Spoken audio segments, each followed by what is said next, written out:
जय हिंद दोस्तों, मैं मंतोष आपको अपने YouTube channel education by Mantosh में स्वागत करता हूं। तो चलिए फटाफट लाइक करें, वीडियो को हम शुरू करते हैं। आज हिंदी पाठ्य पुस्तक के लेखक और उसके नाम से लेकर आए हैं।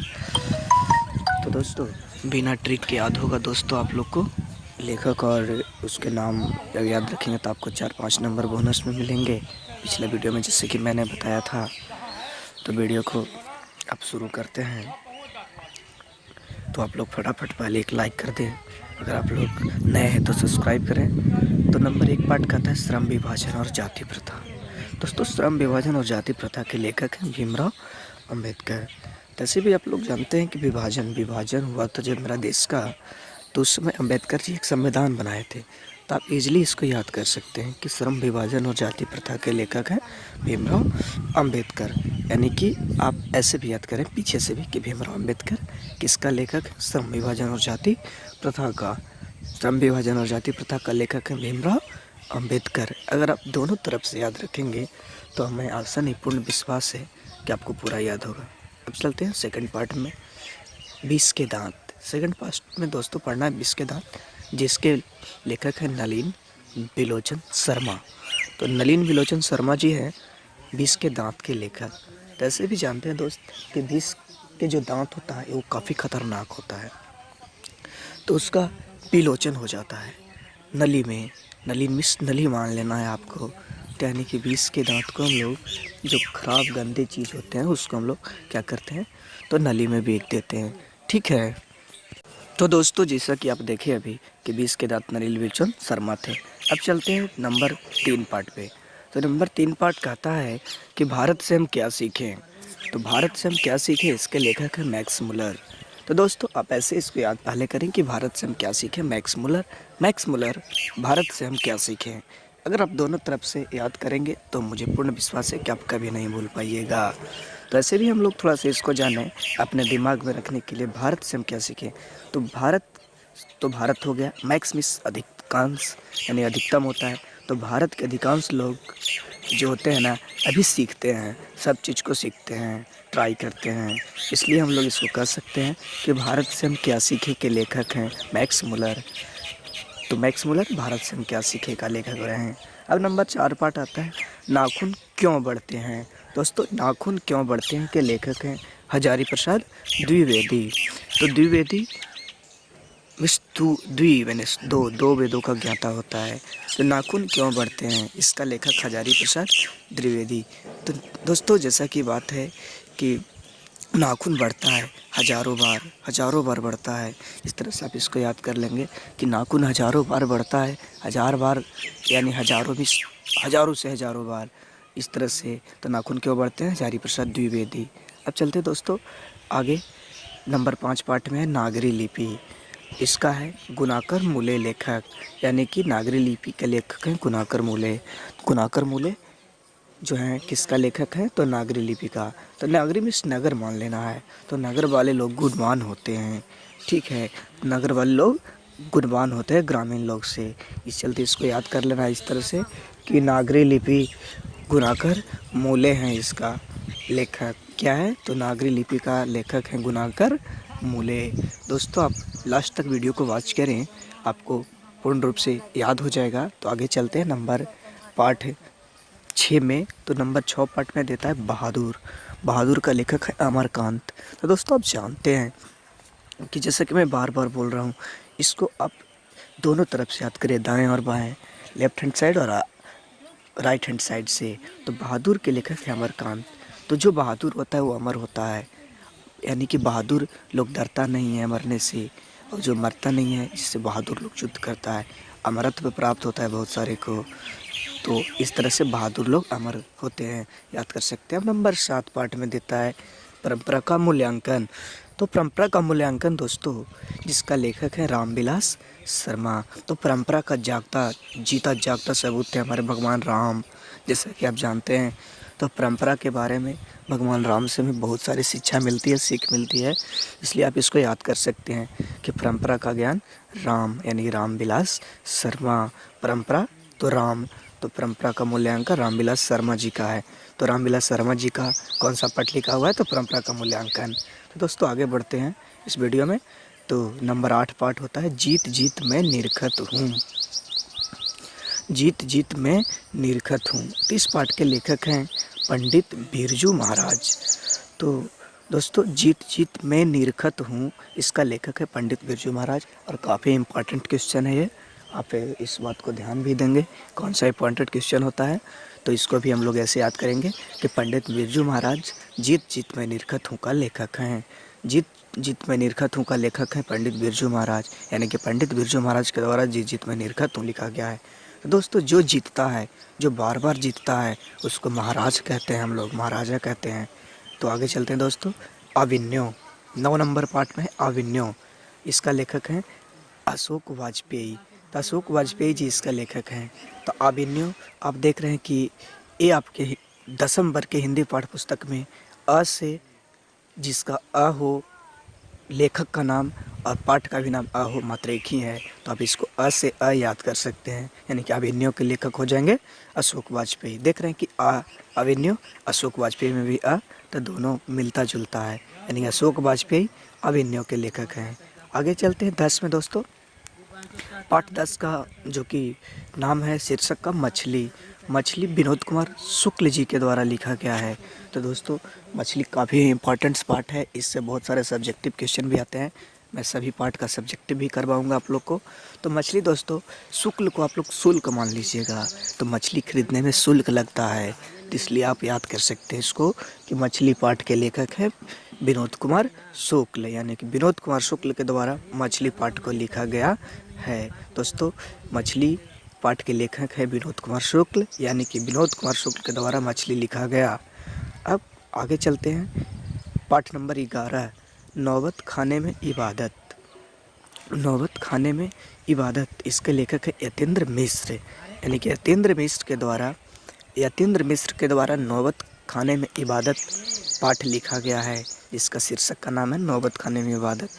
9 मिस 9 बार मान लीजिए, खाने मिस खाने वाला। तो अगर मैं 9 बार भी खाऊं, यतेंद्र को छोड़ दीजिए, मिश्री मान लीजिए, तो 9 बार खाऊंगा फिर भी मिश्री खाने का मन करता है। तो 9 बार खाने के लिए मिश्र यानी मिश्री। तो नौबत खाने में इबादत के लेखक है यतेंद्र मिश्र। आगे चलते हैं दोस्तों पाठ नंबर 12 पे शिक्षा और संस्कृति। तो शिक्षा और संस्कृति पे दोस्तों जैसा कि मैं बता दूं कि शिक्षा और संस्कृति महात्मा गांधी जी की देन है। महात्मा गांधी जो कि शिक्षा और संस्कृति पाठ के खुद लेखक हैं, ये हमारे बापू कहे जाते हैं। इनका पूरा नाम मोहनदास करमचंद गांधी था। तो शिक्षा और संस्कृति की ज्ञान हमें महात्मा गांधी से मिलती है। तो दोस्तों अब यहाँ पे गद्यखंड समाप्त हुए, अब काव्य खंड और उसके लेखक हैं। तो आप अभी तक अगर लाइक नहीं किए हैं दोस्तों तो लाइक ज़रूर करें, सब्सक्राइब करें। और चलते हैं काव्य खंड उसके लेखक में। 1 नंबर पाठ आता है राम नाम बिनु बीरथे जगी जन्मा। राम नाम बिनु बीरथे जगी जन्मा, इसके लेखक हैं जो कि आप लोग स्क्रीन पे देख रहे हैं गुरु नानक। तो गुरु नानक जी हैं। तो राम नाम बिनु बीरथे जागी जन्मा के लेखक हैं गुरु नानक। तो कहा जाता है कि गुरु लोग भी राम नाम बिना लिए नहीं रहते हैं। तो यानी कि राम के नाम सबके लिए है, तो गुरु भी राम के बिना नहीं रह सकते। ऐसा आप लोग को देख लेना है कि गुरु भी राम के बिना नहीं रहते हैं। तो राम नाम बिनु बीरथे जगी जन्मा के लेखक थे गुरु नानक। अब दोस्तों पाठ नंबर 2 में आता है प्रेम आयनी श्री राधिका। प्रेम आयनी श्री राधिका, इसके लेखक है रस खान। तो प्रेम मिस रस मान लेना है, तो रस से रस खान। तो प्रेम एक प्रकार का रस है जो सब लोग को होना चाहिए, सब लोग के पास होना चाहिए। दोस्तों नंबर 3 पार्ट में आता है अति सुधो स्नेह को मार्ग है। अति मिस बहुत बड़ा विशाल।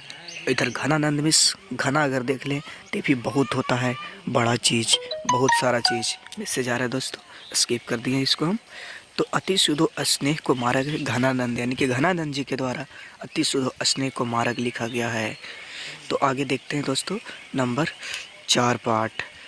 तो इसमें अभी देखें हम लोग अति सुधो स्नेह का मार्ग है घनानंद जी के द्वारा लिखा गया था। अति माने अधिक और घना मिस भी अधिक। तो यानी कि अधिक चीज़ ही मिलकर घना बनता है, जिस एक अगर पेड़ रहेगा तो घना नहीं कहलाएगा। तो नंबर 4 पार्ट में अभी हम देखें स्वदेशी प्रेम घन। तो प्रेमघन जी के द्वारा लिखा गया है स्वदेशी, यानी कि स्वदेशी पाठ के लेखक हैं प्रेमघन। प्रेमघन जी के द्वारा लिखा गया है स्वदेशी। तो दोस्तों इस तरह से आप दाएं बाएं करके याद करेंगे, कभी नहीं भूलेंगे। और आशा नहीं पूर्ण विश्वास है कि इससे आपको 4-5 नंबर अवश्य मिलेंगे बोर्ड एग्जाम में, निश्चित 100% गारंटी के साथ मैं बोलता हूँ ये दोस्तों। तो स्वदेशी के लेखक प्रेमघन। स्वदेशी मीन्स अपना देश, और अपना देश सभी का प्रेमी होता है, प्रेम करता है लोग। तो नंबर 5 पार्ट चलते हैं, भारत माता। तो सुमित्रा नंदन पंत है। भारत से आपको याद आ रहा होगा दोस्तों कि भारत से भरत याद अगर आप कर लें तो भगवान श्री राम जो कि अयोध्या में जन्म लिए थे, उनका एक भाई का नाम था भरत, और उनके एक माता थी जिनका नाम सुमित्रा था। तो भरत का सुमित्रा, आप देख सकते हैं इसको स्क्रीन पे, जो कि मैं अंडरलाइन करके बताया हूँ, राउंड भी किया है इसको। तो सुमित्रा नंदन पंत भारत माता के। नंबर 6 पर जनतंत्र का जन्म। जनतंत्र में होता है जिसे जनतंत्र, लोकतंत्र, ये सब पूरा का पूरा जो है से रामधारी सिंह दिनकर जी के द्वारा इसमें जनतंत्र का जन्म लिखा हुआ है। और दिन मीन्स दिन मान लेना है, जिसे रात और दिन होता है ना दोस्तों, तो वो दिन मान लेना है। तो कोई भी चीज़ जन्म ले रहा है तो मानिए कि दिन में ही जन्म ले रहा है, जिसे हम लोग देख सकते हैं। आपको मान लेना है दोस्तों कि दिन में, ठीक है। ऐसे तो जन्म लेने के लिए कोई भी चीज़ रात में भी जन्म लेता है, लेकिन आप मान सकते हैं कि जनतंत्र का जन्म रामधारी सिंह दिनकर के द्वारा यानी दिन में हुआ था। अब चले हिरोशिमा। तो दोस्तों हिरोशिमा, ये मैं बता दूं पहले, एक क्वेश्चन ऑब्जेक्टिव आता है कि हिरोशिमा कहाँ है। तो दोस्तों जापान में है। हिरोशिमा जापान में है, जहाँ परमाणु बम गिराया गया था। जिसका लेखक है सच्चिदानंद हीरानंद वात्स्यायन अज्ञ हैं। तो इनका पूरा नाम था ये। तो हिरोशिमा पाठ के लेखक हैं ही वात्स्यायन अज्ञ हैं। तो आप देख सकते हैं दोस्तों हिरोशिमा ही इस तरह से, यानी कि एक इस तरह का नाम आपको इस पाठ में पहले बार मिल रहा होगा। तो आप देख सकते हैं कि हिरोशिमा पाठ के लेखक हैं ही वात्स्यायन अज्ञ हैं, यानी कि पूरा नाम था इनका, जो मैं बता दिया हूँ। नंबर 8 पाठ देखते हैं, एक वृक्ष की हत्या। एक वृक्ष की हत्या। तो एक वृक्ष की हत्या के लेखक कुंवर नारायण। तो दोस्तों एक मिस मान लेना है कि एक वृक्ष कुंवार होता है, कुंवारा होता है, ठीक है। तो एक वृक्ष की हत्या के लेखक हैं कुंवर नारायण। तो दोस्तों जैसा कि आप अभी देख रहे हैं कि कुंवर नारायण जी के द्वारा एक वृक्ष की हत्या लिखा गया है। तो कुंवर नारायण एक वृक्ष की हत्या, एक वृक्ष की हत्या कुंवर नारायण, इस तरह से याद करेंगे। आपको रट जाना है दोस्तों, और रटने की क्या बात है, आप अगर देखते हैं लास्ट तक तो पूरा समझ में आ जाएगा। पाठ नंबर 9 पे चलते हैं, हमारी नींद। हमारी नींद बीरेन डंगवाल जी के द्वारा है लिखा हुआ दोस्तों। तो बीरेन डंगवाल, सो गाइस आप, मैं बार बार बोल रहा हूँ कि आप लोग दोनों तरफ से याद कर लेंगे तो कभी नहीं भूलेंगे। हमारी नींद मतलब कि स्वयं का नींद, आपका नींद, मेरा नींद, सबका अपना नींद। तो स्वयं का नींद दोस्तों, तो जैसे कि मनुष्य नींद में रहता है तो मच्छर आदि आके डंग मारते हैं उसके शरीर पे, तो ऐसे याद कर लेंगे हमारे नींद जो डंग मारता है मच्छर, जिसका लेखक थे बीरेन डंगवाल। अब पाठ नंबर 10 पे आता है दोस्तों, अक्षर ज्ञान। अक्षर ज्ञान के लेखक हैं अनामिका। अनामिका, अक्षर ज्ञान मिस अनामिका। तो ये भी दोस्तों आप लोग देख रहे हैं कि अ से है, तो अक्षरों का ज्ञान आना सबको चाहिए, ऐसा याद कर लेंगे इसको। अक्षर मिस अक्षर और अनामिका बने आना, तो अक्षर का ज्ञान सबको होना चाहिए दोस्तों। तो जैसा कि अनामिका के द्वारा अक्षर ज्ञान लिखा गया है, अक्षर ज्ञान के लेखक अनामिका। चलते हैं अब पाठ नंबर 11 पे, लौट कर आऊँगा फिर। तो जाहिर सी बात है कि अगर कोई कहता है कि मैं लौट कर आऊँगा लौट कर, यानी कि वह जीवन फिर से पाता है। तो यानी कि जीवनानंद दास दोस्तों, जीवन यानी कि लौट कर आऊँगा, जीवन में फिर से लौट कर आऊँगा दोस्तों। तो जीवनानंद दास के द्वारा लिखा गया लौट कर आऊँगा फिर। लौट कर आऊँगा फिर के लेखक हैं जीवनानंद दास। तो सो गाइस आप लोग जैसा कि लास्ट तक बने रहे इसके लिए धन्यवाद। एक और पाठ बचा है, 12 नंबर पाठ है, मेरे बिना तुम प्रभु चंदन हम पानी पूरा है, जो किसमें मैं शॉर्टकट में लिखा हूँ, मेरा बिना तुम प्रभु, पहला पंक्ति का लाइन। तो रेनर मारिया रिल्के जी के द्वारा लिखा गया है। तो दोस्तों मेरे बिना तुम प्रभु, जैसे प्रभु के बिना हर लोग मर जाता है, मारिया हमें स्मरना मान लीजिए, इसको उल्टा याद करना है दोस्तों। मेरे बिना तुम प्रभु, यानी कि प्रभु के बिना कोई भी जीवित नहीं रह सकता है। तो इस प्रकार का प्रश्न बार बार पूछे जाते हैं दोस्तों। एक बार ज़रूर आप देखें हमारे चैनल पे जा कर के, और पीछे भी वीडियो को मैं डाला हूँ उसको भी देखें। और दोस्तों से मेरा अपील है कि आप लोग हमारे चैनल को एजुकेशन बाय मंतोष यूट्यूब पे सर्च करें और उसमें से रिलेटेड वीडियो आप लोग देखें। और हमारे चैनल पे नए अगर हैं आप लोग तो सब्सक्राइब करें एकदम से, और लाइक करें वीडियो को और शेयर करें, ताकि मैं आपको दिखा सकूं दोस्तों। जय हिंद।